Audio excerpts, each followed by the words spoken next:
Welcome to Total Training for CSS and XHTML Web Development. I'm Ed Burke, website designer and interface developer. I'm an Adobe certified expert, and I've been teaching as a freelance instructor for 8 years. In the lessons that follow, you will develop the core skills you need to become a website designer by learning the syntax and proper usage of XHTML and CSS to create web pages. You'll start with the fundamentals of this scripting language and learn techniques that will allow you to create engaging web pages efficiently and learn to separate content from layout.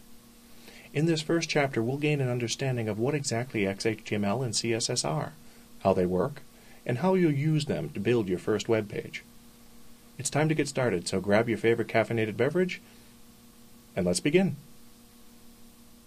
Before we start writing XHTML and cascading style sheets, we should get an understanding of what those technologies are.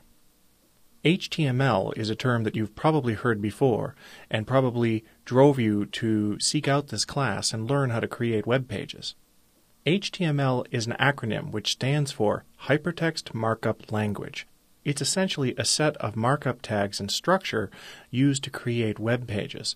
It's derivative of an older technology called SGML, which is a very rigid, very complex technology. HTML has gone through many updates over the years, and the core of what makes HTML is applicable to what we'll be learning in this class. There is a related technology that's worth mentioning called XML, which stands for Extensible Markup Language. This technology is beyond the scope of what we'll cover in this class, but we should mention that it exists. It is a general-purpose markup structure used to describe types of data, essentially used to define your own tags, to define sets of data that you wish to organize. We won't be getting into that in this class.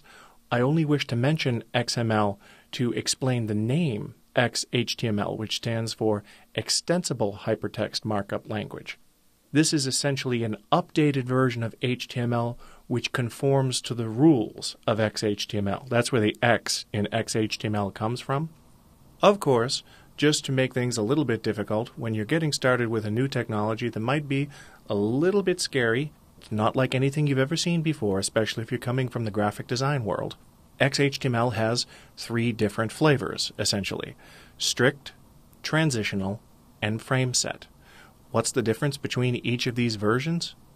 XHTML 1.0 Transitional is the most flexible of the 3 versions of XHTML available to us, and it's the version of XHTML that we will be using in this class.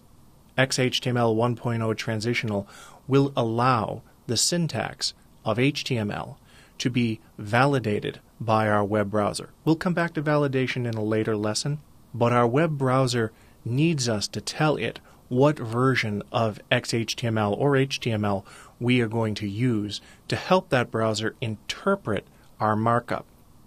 XHTML 1.0 strict does not allow the syntax of HTML to validate as valid code in our web browser. XHTML 1.0 frame set allows us to tell the web browser that we wish to break our web browser window into multiple windows into which we can populate different sets of data. We'll get into this towards the end of our lessons. The terms HTML and XHTML are often used interchangeably. You might be asking yourself, well, what's the difference between HTML and XHTML to us if we're going to be using the 2 terms interchangeably? Essentially, syntax is what we're primarily concerned with, making sure that our tags, our script, is properly structured. The better we do with structuring our HTML tags, the better our web page will look, the better our web page will work. As time goes by, technology changes, capabilities expand, and scripting has to evolve to leverage new technologies. That's why HTML and its successor, XHTML, and website design in general is a moving target. Our tools will always improve, the capabilities available to us as designers will expand. We as web designers need to develop our skills and a tradition of continuous learning. You might be asking yourself, who determines how HTML and XHTML works?